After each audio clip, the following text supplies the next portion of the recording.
sekiranya terdapat kekurangan dalam permohonan itu, kami berharap pihak KBF itu memaklumkan pihak pengajuan dengan segera supaya apa yang kurang tu dapat dipohonkan segera dan diperbetulkan.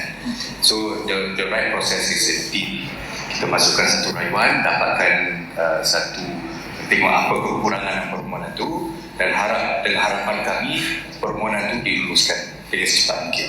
So untuk the next step is kita berharap benda itu diluluskan, dan kami telah mendapat indikasi yang kelulusan insyaAllah akan dibenarkan kerana setiap perkara dalam permohonan itu ditetapkan oleh KBS setelah diteliti. Tapi sekiranya tidak, rayuan kita buat sebab mungkin. Ya. Perkara ada bagi anda dan soalan mungkin. Tuan, dari segi sponsor, adakah yang tarik diri ataupun ada tambahan dari segi sponsor lain sejak isu ini?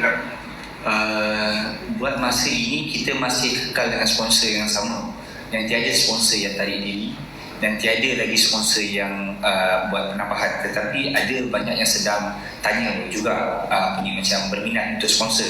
Tapi selagi saya tidak dapat keputusan setelah perbincangan yang terakhir kemarin, maka saya tidak berani untuk menerima mana-mana sponsor. Tapi setelah kemarin dan hari ini kita bersedia media, insyaAllah kita akan teruskanlah.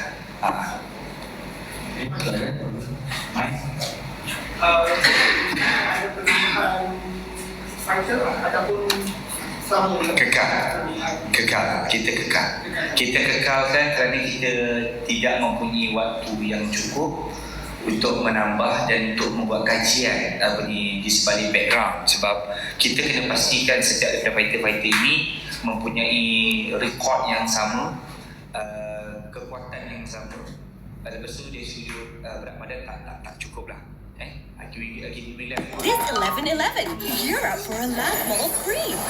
Be the Kita just have fun, enjoy the fight. Dua-dua datang dengan teknik masing-masing, and insyaAllah dalam masa berat badan yang begitu mendadak agak sukar, jadi mungkin kita akan kekalkan. Dan kecuali ada matchmaker yang tertentu yang mungkin boleh tapi memang berada dalam antara, tapi saya tidak, kerana kita memang dah keluarkan 3 fight card kanak-kanak tersebut bawah 15 tahun.